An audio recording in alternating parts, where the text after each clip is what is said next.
everyone?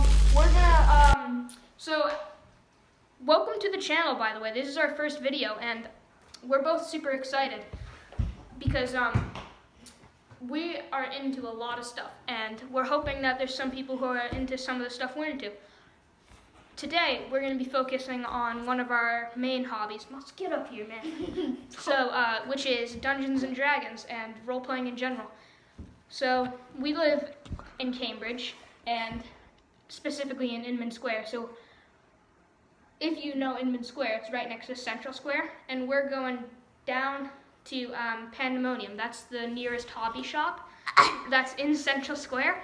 And so we're going to show you guys, do kind of a tour of Pandemonium and do some reviews and tell you a lot about role-playing, D&D, and all of the stuff that we're reviewing, which is everything in the store. So it's gonna be a pretty long video. So get geared up. All right, here we go. We're almost at Pandemonium. We basically spend all our time here, and we go here to get basically all our stuff because all we spend money on is games. And it's pretty great. We're coming up on it now.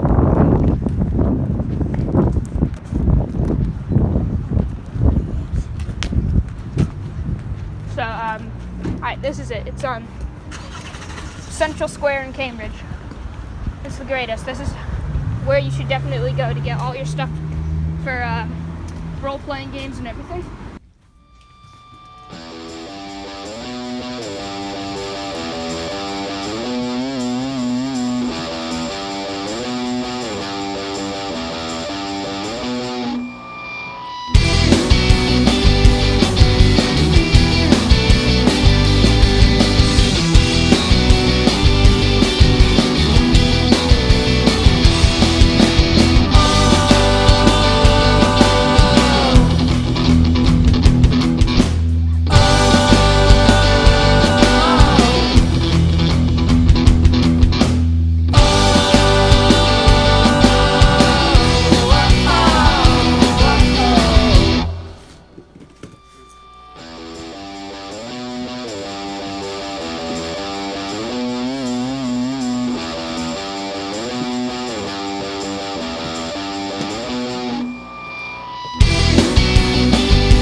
Alright, so these are the Reaper Bones miniatures. These I would definitely recommend getting because they are pretty good sculpts actually. Like as you can see, there's a pretty high amount of detail on all of the figures. And they're also, the Nosers, they're Nosers Marvelous Minis. They're really good because they're like resin cast and they have probably more detail. But these you can get for so much cheaper.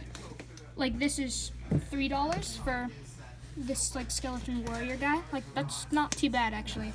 But if you got something relatively the same size from Nosers, you get two of them, but it's $5. So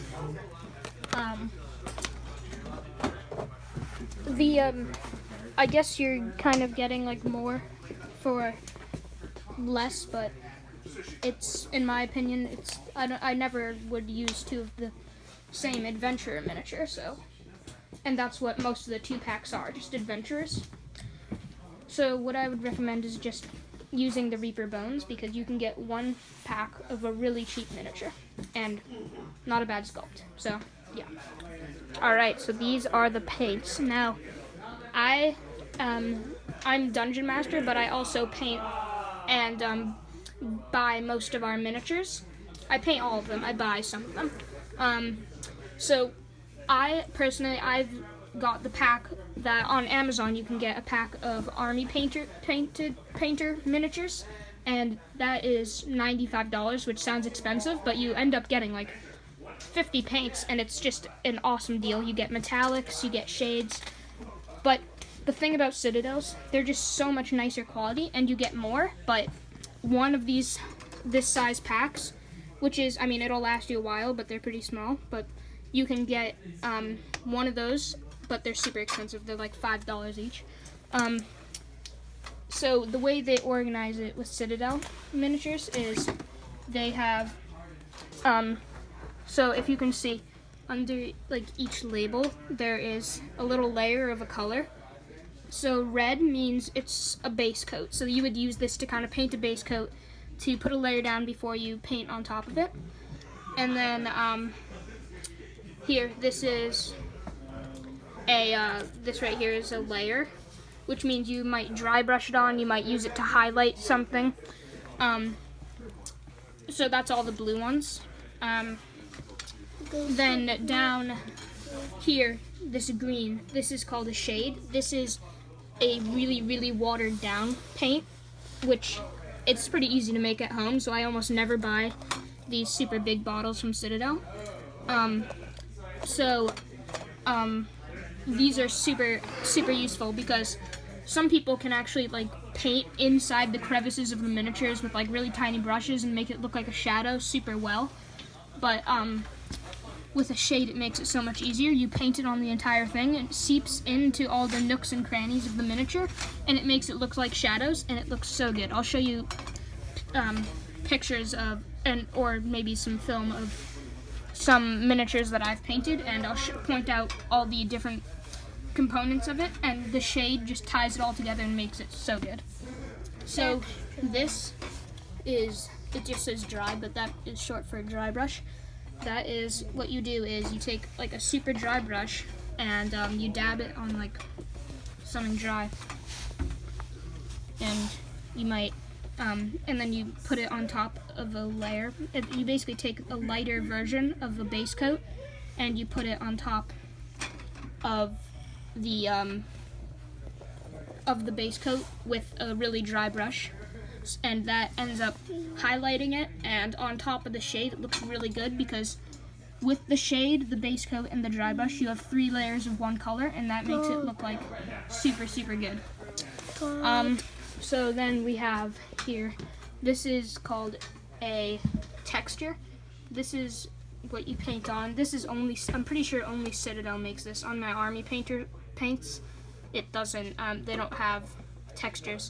They just have shades and other colors and metallics. The textures are super useful because in Warhammer, which is Citadel's main game, is when you paint a miniature, people like to go all out with it, and sometimes you even paint the base of the miniature. And when you do that, sometimes you want it to have a texture. So, for example, if you wanted it to look like there's like ruins of an old building or something, paint this on the base. It'll just look like debris or ashes or something. And I think that's so useful, but the thing is, it's really expensive to get one of these bottles. So I don't personally use it because most of what I paint I use for D&D, and for D&D, it's not that important to have a painted base.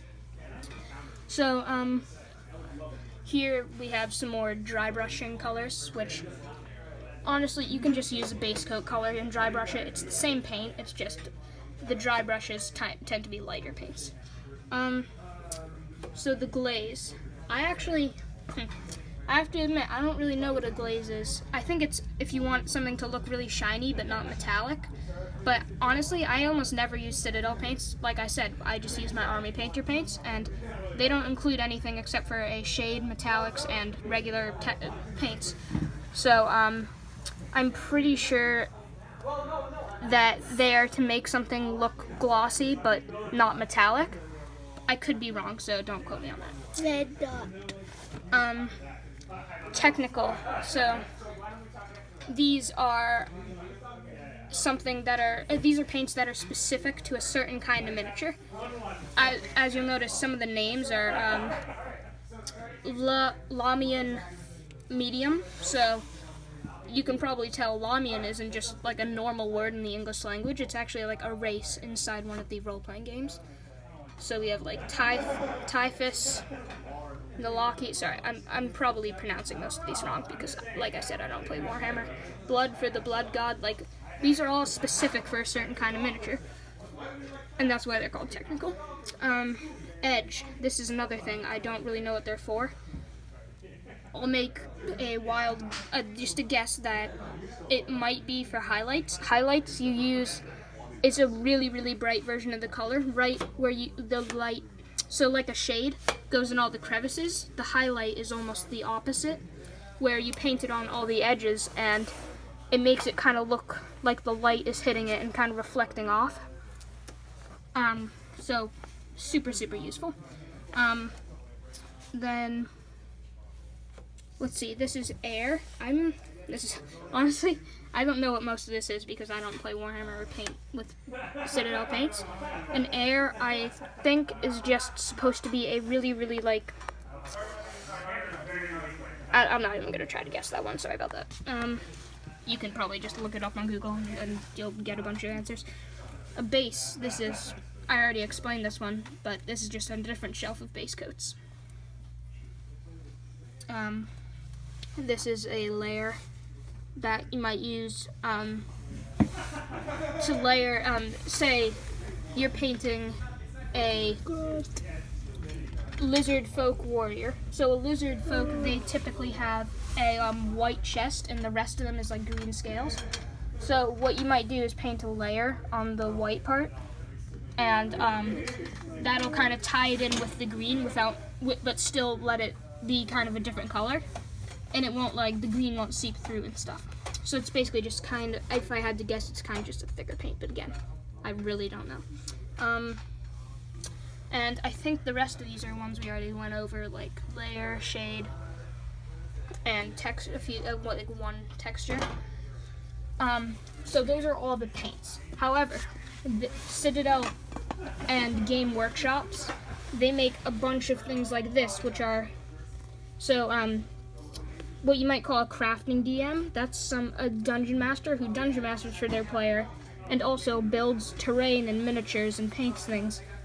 So, say you're building you want to build, let's say, a fountain, but this fountain is in like a frozen tundra.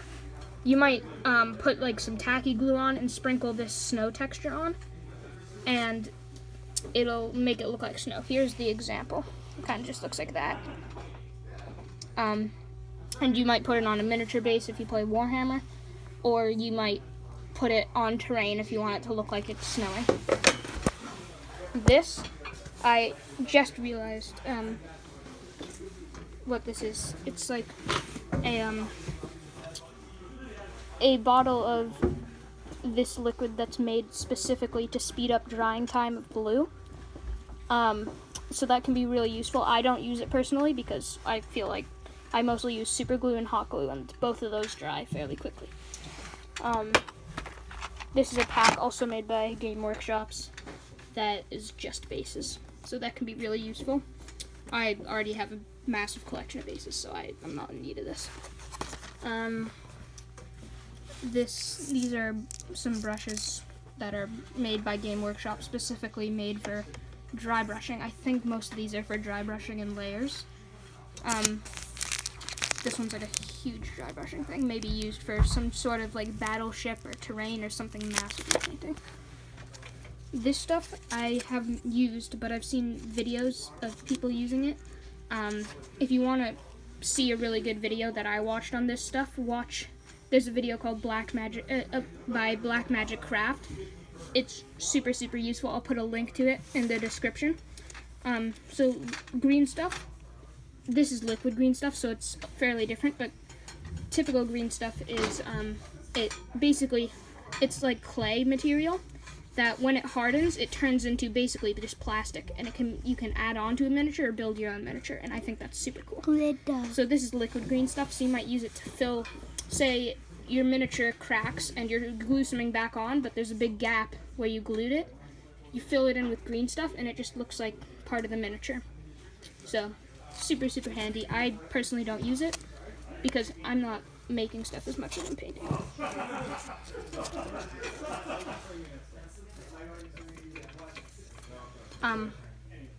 Another brush I forgot to point out is just a smaller dry brushing brush, but still not as small as I like to use. These are typically the size I like to use. These are for multiple things, like this one's probably just for painting, like a regular paintbrush. This one's dry brushing. A lot of these are for dry brushing, is what I'd use it for. This one's a really good painting brush for just painting generic large pieces on a miniature. You'd use this. Sorry, I realize that I'm filming this on my phone, so it's like I'm not too great at holding the camera, so I'm sorry if it's shaky or you can't see it, but I'm just working with what I have. This is Creeping Vines. This is another thing that Citadel and Game Workshop makes for Warhammer, kind of just to add on to things you build. I don't build as much as I paint, like I said, but I do occasionally build stuff, and I think it would be useful to have this. Here's another thing that Citadel makes. This is a barbed bracken, it's called. It's basically, these both are kind of just plants that you might add on to make something look textured. And that's super useful if you build stuff, but again, I paint more than I build. These are all just Warhammer miniatures. In case you're planning on buying Warhammer miniatures, I do want to warn you. So this, it does show on the box what it comes with. It comes with this really awesome miniature. First of all, super expensive, so honestly, I'd rather get stuff from Nolzur's or Bones, but they are super, super nice miniatures. And again, people spend generally more money on Warhammer because that is, it's kind of like Magic the Gathering versus Pokemon. Like Pokemon, you might play when you're younger, or if you don't want to do it as a serious hobby. Magic the Gathering, you play when you're really, or getting into it, and you feel like you want to do it as a long-term hobby. So, sorry, getting back to what I wanted to warn you about with this. When you see these, it shows a picture, which is really nice, but the thing about the picture is it's painted in this picture. And if you open up the box, you'll see that inside of it is the miniature. Not only is it not painted, it's also not primed, and it's not even put together. So you're gonna have to get super glue, get a primer, and get paints to obtain this kind of a miniature, and probably get a texture for the base. See, even on the back, it doesn't really, it shows you how to paint it and the features of this miniature, but it doesn't show you that it's not painted. I'm sure it says it somewhere, but I doubt anyone reads the entire package over. So that's all I wanted to warn you about with that. And that same thing goes for all these other Warhammer miniatures. So, yeah. Anything else, Miles? Nothing. Nothing? Okay. I did come here just to do the video, but I think I'm actually going to get a few miniatures too, so I definitely know that I want this, it's called an Ogre Matriarch. So, just a female ogre, basically. I could use this as some sort of voodoo ogre. I think it's just a really nice miniature. Again, super cheap. You can get this for the price of a tiny little one from Nolzur. And it's still a good sculpt. So while we're in this area right here, I'm gonna show you these bookshelves. They all have stuff from different games. I think this tall one is focused on Pathfinder mostly. This is focused on some Star Wars role-playing games. And this one is focused on D&D, which is why I'm going to show you this one, because this is basically just going to be focused on D&D for most of this video. So we have the 3 core rulebooks, the Player's Handbook, and Dungeon Master's Guide, Monster Manual. Then this is the starter set. I got this when I first started playing, and honestly, it's like really complicated. So I'll make a video explaining the rules of D&D, because I remember the first time I got the starter set, I was so confused. So I'll definitely explain the rules of D&D in another video, so look forward to that. This is Xanthar's Guide to Everything. This is a useful book I have. I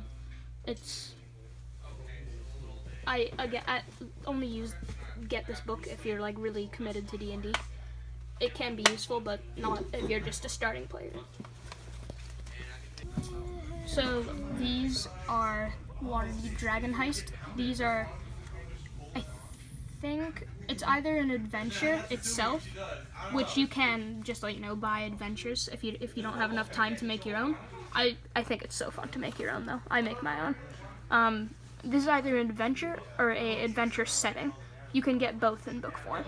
An adventure setting is telling about a certain location where you probably know what a setting is, but in case you don't, it's just a location where it takes place, and it'll go into detail with it. And then this is an adventure, Dungeon of Mad Mage. I've heard a lot about this one. It's a new one, and Wizards of the Coast has just made it. It's super cool adventure. I've read a little bit about it. I won't explain it because I don't want to spoil it. These are all adventures. You can totally do this if you don't have enough time. They're pretty expensive. They're like $50 each, but it's worth it. Wizards of the Coast does a great job making adventures.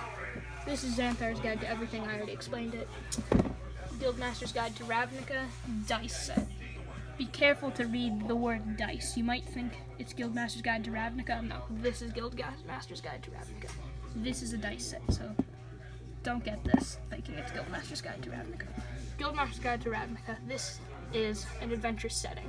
This is where an adventure takes place, and it's a super cool setting. It adds some new races too, which is pretty cool if you're getting bored with the regular old rules. The rest of this, I think, is older stuff. These are, I think these are dungeon tiles. Yeah, these are dungeon tiles. Right, Miles? I think they're dungeon tiles. So yeah, confirmation, they are dungeon tiles. So this, if you don't know what dungeon tiles are, basically it comes with, like, tiles that can be used to set up a map for D&D. They're all, like, measured in inches, so they fit together because they're all like inch squares put together.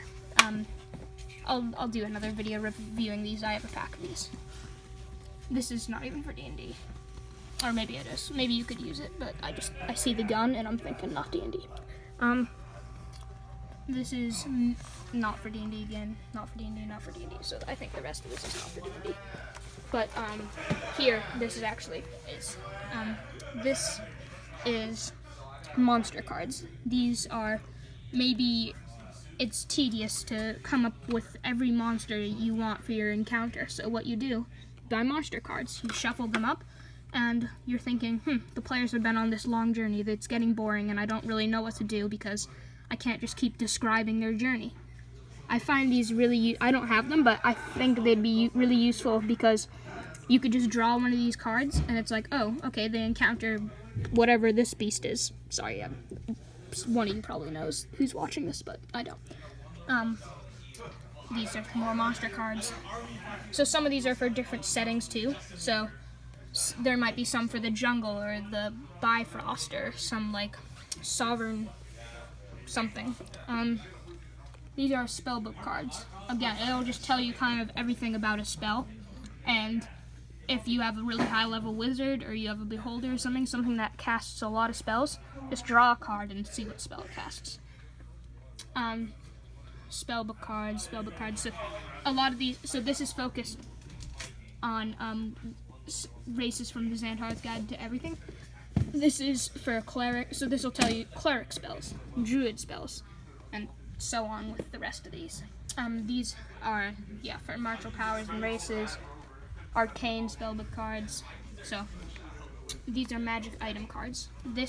So in D&D you can introduce magic items to your players, which will, rather than just having a short sword, you might have a short sword that when you find an enemy of a certain alignment, it'll light up and burst into flame, like that sword right there, or and so on. So this will just say if you thinking your players did something good, or you wanna, if they're in a magical place, draw one of these cards and determine which magic item they will receive. And on each of the cards, it describes the magic item. I don't actually use any of these, but I do know a fair amount about them. The rest of this, I think, this is some, it's a really dirty case, but it's iconic monsters. If you're starting out, this is not crazy expensive, so maybe just get this, and this will give you some good monsters that probably you'll use often. Spellbook cards. Spellbook cards. And these are maps. I don't use the maps that are by Waterdeep. I will show you now what the maps I use.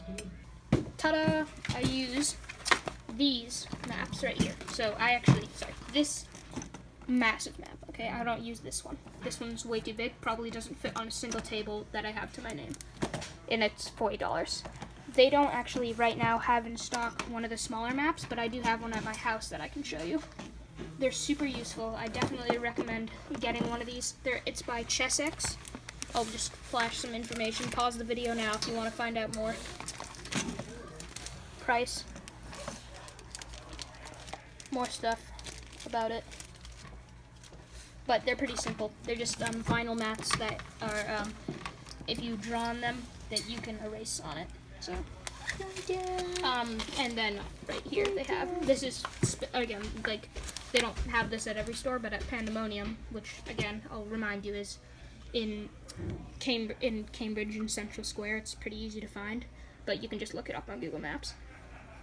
So on the edge of this cart, they have clipped on some useful things that go with the mats. These are the markers they recommend. I just use you have to use wet erase markers, and you not only do you have to, but I recommend it over dry erase, because then say someone like tries to move a miniature and their sleeve with dry erase, they might like wipe it off the mat, wipe whatever you drew off the mat, but with wet erase it won't budge. So these are just wet erase markers that they recommend. These are fairly on the expensive side. They're Stadler, which is a really nice brand if you don't know it. And this is a black Stadler wet erase marker. So that's super cool. I use the black one. I didn't get this pack. I'll show you the pack of wet erase markers I have when I get back to my house. Hold on. These are Nolzur's miniatures. These are super nice resin cast miniatures. Most of them, the ones on this area, are all adventures. There are some large monsters here, but other than that, they're all adventures. So you can get 2 of them for $5, and pretty good deal. I used to get these, but then I started looking over there at Bones, and I'm like, wait, these are super good miniatures, and they're easier to paint, and they're super detailed, and they cost less. So I started buying Bones, but before I got Bones, I think most of my miniatures are from Nolzur's. They're super nice miniatures, so I recommend it. So these packs are assorted miniatures for certain game settings. Like I said, Icons of the Realm, Waterdeep, or Dungeon and the Mad Mage. If you're planning on running Dungeon and the Mad Mage, then you should probably get this pack starting out, because it'll give you 4 miniatures, and it'll come with one of the ones. That's right. Listen to this, because if you buy it, it doesn't say this on the pack. All the miniatures that are featured on the sides of these boxes, you will only get one of these from the pack. The rest of them go with this adventure, but they are not the ones advertised on the side. You only get one of the ones advertised on the side. You get 3 other random ones. So those are cool packs. So this one is for Dungeon and the Mad Mage. They do the same thing with some Pathfinder stuff. I don't play Pathfinder. And then Guildmaster's Guide to Ravnica. I got one of these packs. You can get some cool stuff from it. A different Pathfinder set in case you do play Pathfinder.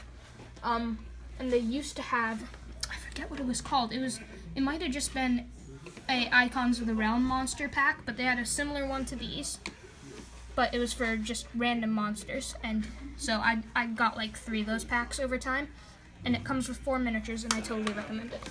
So get that. So these are once again specific to just this store, but I find that a lot of hobby shops like this have loose miniatures. Some of them painted, some of them unpainted. Oh yes, as Miles says, Headless Warrior. So they'll have like shelves of just these loose miniatures.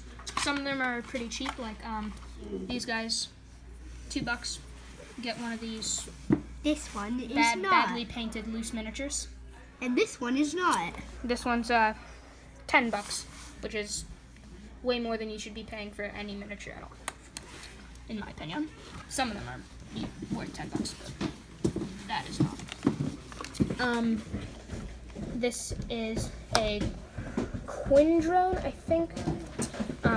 It's this really cool monster, but it's Michael Jackson. and they have like a bunch of these for loose ones. Oh, this is Michael Jackson miniature. I don't know why they have that, but this is a cool monster, and it's specifically for D&D, and only $5. So, you know, if you are planning on using this monster, it's pretty good to get because super cheap. And now that I think about it, it makes no sense that this, a really nice sculpted, really nicely painted miniature, costs $5, and this one that's like a quarter the size, not crazy well painted, costs $10. So it doesn't really make sense to me.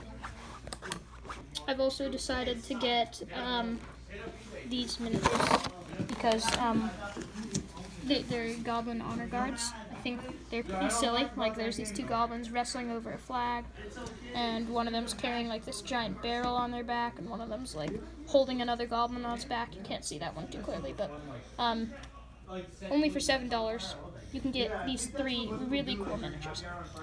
So that's why I choose Bones by a Reaper. This is the dice area. They have bins of loose dice of all sorts of kinds. Bin of D20s, D6s, D4s. When I say D4, it means 4-sided dice. D100s, but I just use them as D10s. D10s and 100s these are apparently actually. D12s and D8s. So when you put D before a number, that basically just means a blank-sided dice. These are really, I've gotten a few packs of these. Basically, it's just a pack of all the dice you need. Well, actually, sorry. These are all D6s, but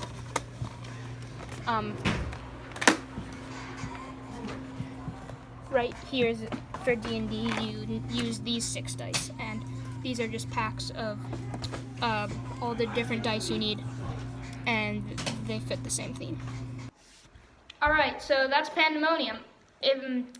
We reviewed a bunch of stuff there, and I hope that was some useful information for you guys. Furthermore, I hope you like that store, and if you live in the area, or you're visiting the area, or taking vacation there, then totally you should go check out Pandemonium. It's an awesome place, and I totally recommend it.